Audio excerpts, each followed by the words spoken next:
बिन जाने उस देश का बात कह सो कूर, आपो खाई खात है बेचत फिरे कपूर। सदगुरु कबीर साहब कहते हैं कि बिना जाने उस देश को बात कह सो कूर, बिना जाने किसी बात को थोड़ी बात पकड़ के कह देना, अपने भी धोखा खाना है, दूसरे को भी धोखा देना है।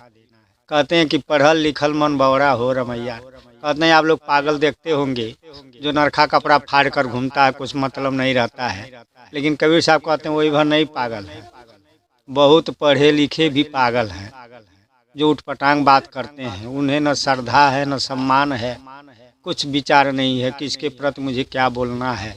जैसे आजकल रामचरितमानस का विवेचना हो रहा है, पूरा रामचरितमानस पढ़ेंगे तो पता चलेगा कि रामचरितमानस क्या है, लेकिन पूरा तो पढ़ेंगे नहीं, किसी के विषय में पूरा तो जानेंगे नहीं, कुछ बातों को लेकर उसका मूल्यांकन कर लेंगे कि तो रामचरितमानस में ऐसा है, जबकि उसको भी नहीं ठीक से जान पाएंगे। जैसे इस समय मचा है ढोल गंवार शूद्र पशुनारी, ये सब ताड़ना के अधिकारी। अब बताइए, अगर वो नारियों को निंदा करते हैं तो कैसे सेवरी से कहते हैं कि जाति पात कुल धर्म बड़ाई, धन बल परिजन गुण चतुराई, कह रखपत सुनबामिन बाटा मानो युग भक्ति करनाता। कहते हैं सेवरी जात पात जो मान बढ़ाई है, धन दौलत है, इससे मुझसे कोई नाता नहीं है, मेरा नाता भक्ति से है।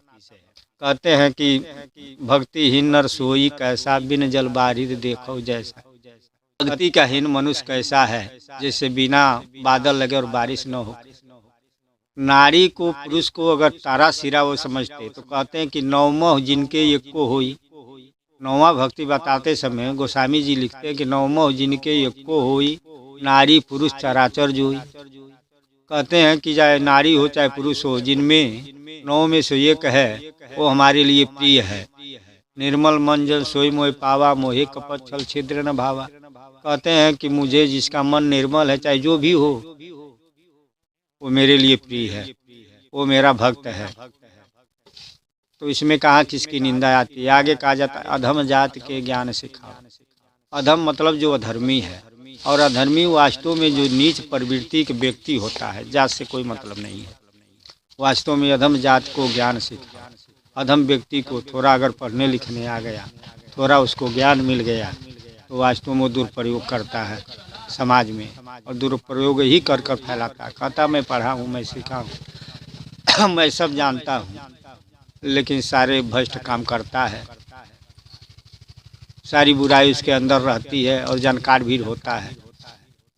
जैसे कहा गया कि नीच जात जासे नीच बड़ाई पावा, प्रथम हति ताहि न सावा। इस चौपाई को अभी नहीं लोग कह रहे हैं, अभी तक कहे, लेकिन ये भी रामचरितमानस में है कि जासे नीच बड़ाई पावा, प्रथम हति ताहि न सावा।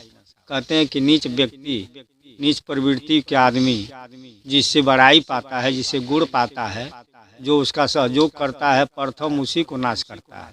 जैसे अग्नि से धुआं निकलता है और धुआं आकाश में जाकर बादल बनकर बरसता है, तो पहले उसे आगे को ही बुताता है।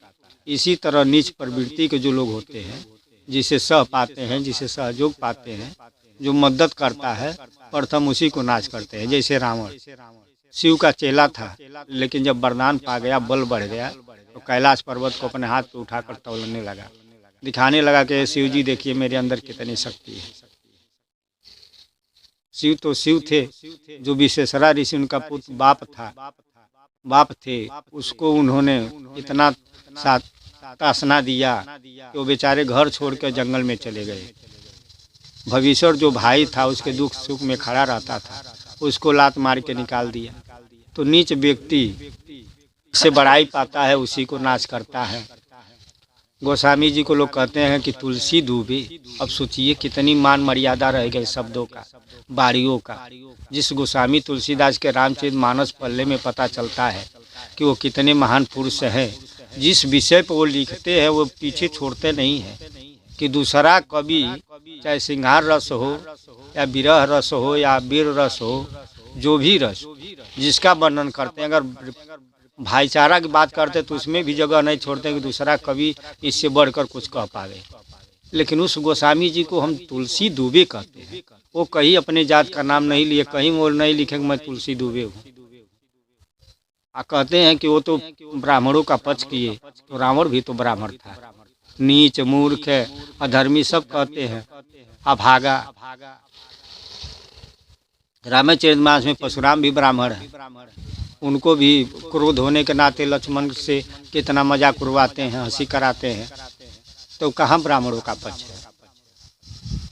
अश्वत्थामा जो द्रोणाचार का पुत्र था, उसका बार मुड़ के छोड़ते हैं, कहते हैं ग्रंथ सभी ब्राह्मणों ने लिखा है। दुर्वासा ऋषि को विष्णु का चक्र दौड़ाता है।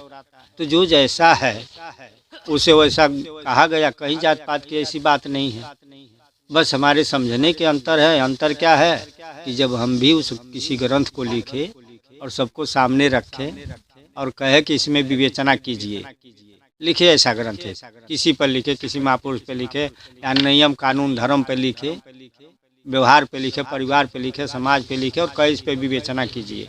देखिए कितनी टिक लगता है, कितना सही और कितना गलत होता है। लोग कहते हैं भगवान राम के अंदर क्या है। जो भगवान राम माता पिता कहे वनवास गए, अयोध्या वासियों को कहने पर माता सीता को निकाल दिए। जरा अपने भी एक बार विचार करके इस बात को देखे और कहे कि जाइए तन पता लगाइए हमारे विषय में लोग क्या कह रहे हैं, और उसको हम निवारण करें, तब पता चलेगा कि राम में हमारे में कितना अंतर है। लेकिन ऐसा आदमी नहीं करता है। थोड़ा जानकर ग्रंथों पर टिप्पणी, सहज भाव से गीता पे टिप्पणी, वेद पे टिप्पणी, टिप्पणियाँ कर दीजिए, कोई कुछ कहने वाला नहीं है। लेकिन बड़ी नुकसान होगा एक दिन आने वाला समय में। ऐसे नुकसान होगा जैसे एक मेढक था, एक सांप के पास गया, कुआं में रहता था। सर्प से कहा कि चलो हमारे हैं और उन्हें आप खा जाइए। सर्प आया, सभी मेढकों को खा गया। उसके बाद उसने कहा भाई अब भूख लगा, मैं तुझे भी खाऊंगा। वो मेढक कहा अरे भाई हमें क्यों खाए, मैं तो तुम्हें लाया था। कहा तुझे इसलिए खाऊंगा कि जब तू अपने भाई पटदारों का हित नहीं हुआ तो हमारा कैसे होगा। किसी दिन तू हमारे दुश्मन नेउर को यहाँ बुला लाएगा और वो मुझे खा जाएगा, इसलिए मैं तुझे खाऊंगा। जो अपने को नहीं हुआ वो दूसरे को क्या होगा। तो कोई यही हाल न हो जाए कि वास्तव में हम अपने भाईचारा को नफरत में बना दे और कोई तिसरका हमको आकर सबको साफ कर देगा। इसलिए विचार करें। ग्रंथ सभी अच्छे हैं, उसमें से अच्छी बात को प्रचार करना चाहिए। अगर जो तुम्हें नहीं अच्छा जो लगता है उसको छोड़ दीजिए, उसका नाम ही चर्चा मत लीजिए। कबीर साहब तो कहते हैं कि सार सार को गही रहे ठोठा दे तुरा, सार सार को गही लो। बहुत अच्छी बात है। लेकिन इस तरह अगर आप ग्रंथों पर टिप्पणियाँ करेंगे, महापुरुषों पर करेंगे तो कष्ट होता है, सबको कष्ट होता है। हम गर्व करते हैं कि रामकृष्ण महापुरुष इस धरातल पर पैदा हुए और इससे भारतवर्ष का गरिमा बढ़ता है, और आप उसे गाली देते हैं तो वो अच्छा काम नहीं है। आइए इसी के साथ मैं अपने बाड़ी को समाप्त करता हूँ। जो टूटी हुआ होगा क्षमा कीजिएगा साहब।